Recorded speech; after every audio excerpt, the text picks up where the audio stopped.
Akashvani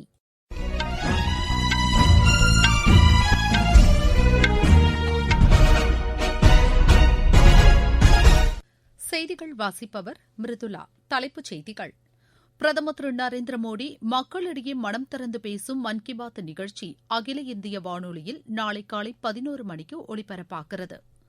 COVID-19 தடுப்பு மருந்து உற்பத்தி செய்யும் நிறுவனங்களின் பிரதிநிதிகளுடன் பிரதமர் இன்று ஆலோசனை மேற்கொண்டார்.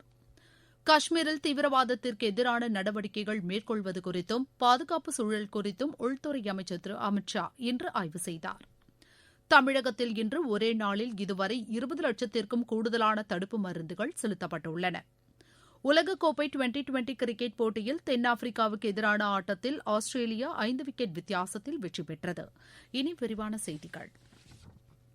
பிரதமர் திரு நரேந்திர மோடி மக்களிடையே மனம் திறந்து பேசும் மன் கி பாத் நிகழ்ச்சி அகில இந்திய வானொலியில் நாளை காலை 11 மணிக்கு ஒலிபரப்பாகிறது. பிரதமரின் உரை முடிந்தவுடன் அதன் தமிழாக்கம் சென்னை அகில இந்திய வானொலியில் ஒலிபரப்பாகிறது. இது இரவு 8 மணிக்கு மறு ஒலிபரப்பும் செய்யப்படுகிறது. மாநிலத்தில் உள்ள அனைத்து வானொலி நிலையங்களும் இதனை அஞ்சல் செய்யும். கோவிட்-19 தடுப்பு மருந்து உற்பத்தி செய்யும் நிறுவனங்களின் பிரதிநிதிகளுடன் பிரதமர் திரு நரேந்திர மோடி இன்று ஆலோசனை மேற்கொண்டார். புதுதில்லியில் நடைபெற்ற இந்த ஆலோசனைக் கூட்டத்தில் சுகாதாரத்துறை அமைச்சர் திரு மன்சுக் மாண்டவியா உள்ளிட்டோர் பங்கேற்றனர். தடுப்பு மருந்து உற்பத்தி மற்றும் ஆராய்ச்சி தொடர்பான பல்வேறு அம்சங்கள் குறித்து இக்கூட்டத்தில் விவாதிக்கப்பட்டது. இதற்கிடையே நாடு முழுவதும் தடுப்பு மருந்து செலுத்தும் பணி மேலும் விரைவுபடுத்தப்பட்டுள்ளது. தமிழகத்தில் இன்று நடைபெற்ற 50,000 முகாம்கள் மூலம் இதுவரை 20 லட்சத்திற்கும் கூடுதலான தடுப்பு மருந்துகள் செலுத்தப்பட்டன. முன்னதாக சென்னையில் தடுப்பு மருந்து செலுத்தும் பணியினை முதலமைச்சர் திரு மு.க.ஸ்டாலின் இன்று நேரில் ஆய்வு செய்தார். தடுப்பு மருந்து செலுத்திக் கொண்டவருடன் அவர் கலந்துரையாடியதாகவும் மாநில அரசின் செய்திக்குறிப்பு தெரிவிக்கிறது. இதனைத் தொடர்ந்து சென்னை தலைமைச் செயலகத்தில் கோவிட்-19 தொடர்பாக அவர் ஆய்வு மேற்கொண்டார்.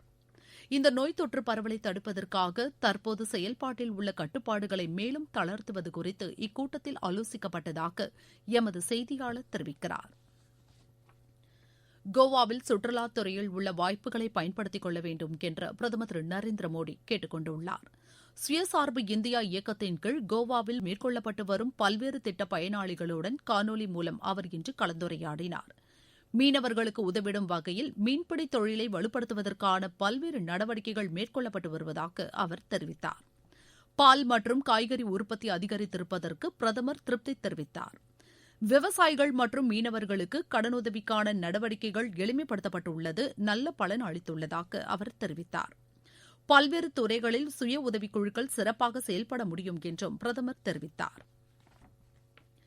காஷ்மீரில் தீவிரவாதத்திற்கு எதிரான நடவடிக்கைகள் மேற்கொள்வது குறித்தும் பாதுகாப்பு சூழல் குறித்தும் உள்துறை அமைச்சர் திரு அமித் ஷா இன்று ஆய்வு செய்தார். 3 நாள் பயணமாக ஜம்மு காஷ்மீர் சென்றுள்ள அவருக்கு ஸ்ரீநகர் விமான நிலையத்தில் யூனியன் பிரதேச துணைநிலை ஆளுநர் திரு மனோஜ் சின்ஹா வரவேற்றார். கடந்த சில மாதங்களுக்கு முன் தீவிரவாதிகளின் தாக்குதலில் வீரமரணம் அடைந்த காவல்துறை அதிகாரி பர்வேஸ் அகமதுவின் இல்லத்திற்கு சென்று அவரது குடும்பத்தினரை சந்தித்து திரு அமித் ஷா ஆறுதல் கூறினார். பின்னர் ஸ்ரீநகர் ஷார்ஜா இடையே முதலாவது நேரடி சர்வதேச விமான போக்குவரத்து சேவையை அவர் இன்று தொடங்கி வைக்கிறார். ஜம்முவில் நாளை நடைபெறும் பொதுக்கூட்டத்தில் கலந்து கொண்டு திரு அமித் ஷா உரையாற்றுகிறார். ஜம்முவில் மேற்கொள்ளப்பட்டு வரும் பல்வேறு மேம்பாட்டு திட்டப்பணிகள் குறித்து ஆய்வு செய்யும் அவர் உள்ளாட்சி அமைப்புகளின் உறுப்பினர்களுடன் நாளை கலந்துரையாடுகிறார். கோவாவில் உள்ள அனைத்து வீடுகளுக்கும் மின்சாரம் மற்றும் கழிப்பிட வசதி ஏற்படுத்தப்பட்டு இருப்பதற்கு மத்திய தகவல் ஒலிபரப்புத்துறை அமைச்சர் திரு அனுராக் தாக்கூர் பாராட்டு தெரிவித்துள்ளார். இது தொடர்பாக அவர் வெளியிட்டுள்ள டுவிட்டர் செய்தியில் அம்மாநிலத்தில் உள்ள அனைத்து வீடுகளுக்கும் மின்சார வசதி, குடிநீர், இலவச உணவுப் பொருட்கள் மற்றும் முதல் தவணை தடுப்பு மருந்து ஆகிய திட்டங்கள் 100% நிறைவேற்றப்பட்டுள்ளதாக தெரிவித்துள்ளார். பருவநிலை மாற்றம் தொடர்பான நடவடிக்கைகளை வலுப்படுத்துவது என இந்தியாவும் இங்கிலாந்தும் ஒப்புக்கொண்டுள்ளன. புதுதில்லியில் இங்கிலாந்து வெளியுறவுத்துறை அமைச்சர் திருமதி எலிசபெத் ட்ரஸ் மத்திய சுற்றுச்சூழல் துறை அமைச்சர் திரு பூபேந்தர் யாதவை சந்தித்து பேசினார். கிளாஸ்கோ நகரில் பருவநிலை மாற்றம் தொடர்பாக இங்கிலாந்து தலைமையில் நடைபெறவுள்ள உச்சிமாநாட்டில் மேற்கொள்ளப்படும் பயனுள்ள நடவடிக்கைகளுக்கு இந்தியா முழு ஆதரவு அளிக்கும் என்றும் அவர் தெரிவித்தார். நீங்கள் கேட்டுக்கொண்டிருப்பது ஆகாஷவாணியின் செய்தி அறிக்கை. நேயர்களே, கோவிட்-19க்கான தடுப்பு மருந்து இயக்கம் 100 கோடி என்ற இமாலய சாதனையை எட்டியுள்ள நிலையில் இதற்காக அயராது பாடுபட்ட சுகாதாரத்துறை பணியாளர்களுக்கு அகில இந்திய வானொலி தலைவணங்குகிறது. நோய் தொற்று பரவல் குறைந்துள்ள போதிலும் முகக்கவசம் அணிவது, கைகளை அடிக்கடி சோப்பு போட்டு கழுவுவது, தனிநபர் இடைவெளியை பின்பற்றுவது போன்றவற்றை பொதுமக்கள் தவறாமல் கடைபிடிக்க வேண்டும். தடுப்பு மருந்தை செலுத்திக் கொள்வோம், நோய் தொற்றை தடுப்போம். தமிழக அரசின் பொதுத்துறை நிறுவனங்களில் பணிபுரியும் ஊழியர்களுக்கு 10% வரை போனஸ் மற்றும் கருணைத் தொகை வழங்கப்படும் என்று அறிவிக்கப்பட்டுள்ளது. இதன் மூலம் பொதுத்துறை நிறுவனங்களில் பணிபுரியும் 2 லட்சத்திற்கும் மேற்பட்ட சி மற்றும் டி பிரிவு பணியாளர்கள் பயனடைவார்கள் என்று மாநில அரசின் செய்திக்குறிப்பு தெரிவிக்கிறது. வர்த்தகம், முதலீடு உள்ளிட்ட பல்வேறு துறைகளில் இந்தியா தெற்கு சூடான் இடையே ஒத்துழைப்பை மேலும் வலுப்படுத்துவது குறித்து விவாதிக்கப்பட்டதாக வெளியுறவுத்துறை அமைச்சகம் தெரிவித்துள்ளது. முன்னதாக 3 நாள் சுற்றுப்பயணமாக தெற்கு சூடான் சென்ற மத்திய வெளியுறவுத்துறை இணையமைச்சர் திரு முரளிதரன் அந்நாட்டு அதிபர் மற்றும் துணை அதிபரை சந்தித்து பேச்சுவார்த்தை நடத்தினார். இந்த பேச்சுவார்த்தையின்போது ஜுபாவில் கோவில் கட்டுவதற்கான நிலம் ஒதுக்கீடு செய்ய அந்நாட்டு அதிபர் ஒப்புக்கொண்டதாக அமைச்சர் கூறினார். இதன் மூலம் தெற்கு சூடானில் வசித்து வரும் இந்திய வம்சாவளியினரின் நீண்டநாள் கோரிக்கை விரைவில் நிறைவேற்றப்படும் என்று அவர் தெரிவித்தார். பின்னர் இந்திய நாடாளுமன்ற செயல்பாடுகள் குறித்து அறிந்து கொள்ளும் வகையில் இந்தியா வருமாறு அந்நாட்டு நாடாளுமன்ற தலைவருக்கு அப்போது அவர் அழைப்பு விடுத்தார். இந்திய ராணுவத்தை சேர்ந்த மருத்துவர்களால் நடத்தப்பட்டு வரும் மருத்துவமனையை இணையமைச்சர் திரு முரளிதரன் நேரில் சென்று பார்வையிட்டார். நாட்டில் முதலீட்டிற்கான உகந்த சூழ்நிலையை உருவாக்குவதில் புதிய விதிமுறைகள் உதவிடும் என்று மின்துறை அமைச்சகம் தெரிவித்துள்ளது. தூய எரிசக்தியை ஊக்குவிக்கும் வகையிலும் மின்துறையின் செயல்பாடுகளை மேம்படுத்தும் வகையிலும் புதிய விதிமுறைகளை மின்துறை அமைச்சகம் அறிவித்துள்ளது. இதன் மூலம் நாட்டின் புதுப்பிக்கத்தக்க எரிசக்தி துறையில் இலக்கை அடையவும் செலவினங்களை குறைக்கவும் உதவிடும் என்று அந்த அமைச்சகம் வெளியிட்டுள்ள அறிக்கையில் தெரிவிக்கப்பட்டுள்ளது. எதிர்கால சந்ததியினருக்கு சுகாதாரமான சுற்றுச்சூழலை உருவாக்கவும் நுகர்வோருக்கு தூய எரிசக்தி வழங்குவதை உறுதி செய்யும் வகையிலும் இந்த புதிய விதிமுறைகள் வகுக்கப்பட்டுள்ளதாக அதில் குறிப்பிடப்பட்டுள்ளது. பண்டிகை காலத்தையொட்டி சமையல் எண்ணெயின் விலைகளை கட்டுப்படுத்தும் வகையில் அவற்றை உற்பத்தி செய்யும் மாநிலங்களில் எண்ணெய் வித்துக்களின் கையிருப்பு குறித்த கட்டுப்பாடுகளை விதிக்க மாநில அரசுகள் உரிய நடவடிக்கை எடுக்க வேண்டும் என்று மத்திய அரசு கேட்டுக் கொண்டுள்ளது. இது தொடர்பாக அனைத்து மாநில அரசுகளுக்கு மத்திய உணவு அமைச்சகம் எழுதியுள்ள கடிதத்தில் சமையல் எண்ணெய் உற்பத்தி செய்யும் நிறுவனங்கள் 2 மாத காலத்திற்கு தேவையான சரக்குகளை மட்டுமே கையிருப்பில் வைத்துக் கொள்வதை உறுதி செய்ய வேண்டும் என்று கேட்டுக் கொண்டுள்ளது. உலகக்கோப்பை டுவெண்டி கிரிக்கெட் போட்டியில் ஆஸ்திரேலியா அணி 5 விக்கெட் வித்தியாசத்தில் தென்னாப்பிரிக்க அணியை வென்றது. அபுதாபியில் நடைபெற்ற இப்போட்டியில் முதலில் ஆடிய தென்னாப்பிரிக்க அணி 20 ஓவரில் 9 விக்கெட் இழப்பிற்கு 118 ரன் எடுத்தது.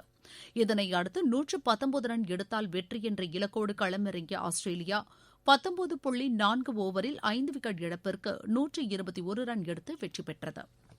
வெஸ்ட் இண்டீஸுக்கு எதிரான மற்றொரு போட்டியில் டாஸ் வென்ற இங்கிலாந்து அணி முதலில் பந்து வீச தீர்மானித்துள்ளது. துபாயில் நடைபெறும் இப்போட்டி இன்னும் சற்று நேரத்தில் தொடங்குகிறது. செக் ஓபன் பேட்மிண்டன் போட்டியில் இந்தியாவின் சிரில் வர்மா அரையிறுதிக்கு முன்னேறியுள்ளார். இன்று நடைபெற்ற ஆடவர் ஒற்றையர் பிரிவு காலிறுதி ஆட்டத்தில் அவர் 19-21, 21-15, 21-17 என்ற செட் கணக்கில் மலேசியாவின் சீம் ஜூன் வெய்யை வென்றார். மகளிர் பிரிவு காலிறுதி ஆட்டத்தில் அனன்யா பிரவீன் 21-19, 13-21, 23-21 என்ற செட் கணக்கில் ஸ்லோவேனியாவின் பெட்ரா பொலான்ஸை வென்று அரையிறுதிக்கு முன்னேறியுள்ளார். எராவன் ஓபன் செஸ் போட்டியில் இந்தியாவின் அபிமன்யு புராணிக் தங்கப்பதக்கம் வென்றார். 9 சுற்று முடிவில் கூடுதல் புள்ளிகளுடன் அவர் இப்பதக்கத்தை கைப்பற்றினார். கிரீஸில் நடைபெற்று வரும் மாற்றுத்திறனாளிகளுக்கான செஸ் ஒலிம்பியாட் போட்டியின் 5வது சுற்றில் இந்தியா ஹங்கேரியை வென்றது. கோர்மேயர் ஓபன் மகளிர் டென்னிஸ் போட்டியின் தகுதி சுற்று ஆட்டத்தில் இந்தியாவின் அங்கிதா ரெய்னா வெற்றி பெற்றார். இன்று நடைபெற்ற இப்போட்டியில் 6-2, 6-1 என்ற செட் கணக்கில் அவர் நெதர்லாந்தின் ரொசாலி பாண்டியர் ஹோக்கை வென்றார். நாட்டின் 75வது விடுதலை பெருவிழா கொண்டாட்டங்களின் ஒரு பகுதியாக கொச்சியிலிருந்து கோவா வரை கடலோர படகு போட்டியை நடத்த இந்திய கடற்படை ஏற்பாடு செய்துள்ளது. இப்போட்டிகள் நாளை தொடங்கி 5 நாட்களுக்கு நடைபெறுகிறது. மீண்டும் தலைப்புச் செய்திகள். பிரதமர் திரு நரேந்திர மோடி மக்களிடையே மனம் திறந்து பேசும் மன் கி பாத் நிகழ்ச்சி அகில இந்திய வானொலியில் நாளை காலை 11 மணிக்கு ஒலிபரப்பாகிறது. கோவிட்-19 தடுப்பு மருந்து உற்பத்தி செய்யும் நிறுவனங்களின் பிரதிநிதிகளுடன் பிரதமர் இன்று ஆலோசனை மேற்கொண்டார். காஷ்மீரில் தீவிரவாதத்திற்கு எதிரான நடவடிக்கைகள் மேற்கொள்வது குறித்தும் பாதுகாப்பு சூழல் குறித்தும் உள்துறை அமைச்சர் திரு அமித் ஷா இன்று ஆய்வு செய்தார். தமிழகத்தில் இன்று ஒரே நாளில் இதுவரை 20 லட்சத்திற்கும் கூடுதலான தடுப்பு மருந்துகள் செலுத்தப்பட்டுள்ளன. உலகக்கோப்பை டுவெண்டி கிரிக்கெட் போட்டியில் தென்னாப்பிரிக்காவுக்கு எதிரான ஆட்டத்தில் ஆஸ்திரேலியா 5 விக்கெட் வித்தியாசத்தில் வெற்றி பெற்றது. இத்துடன் இந்த செய்தி அறிக்கை நிறைவு பெற்றது.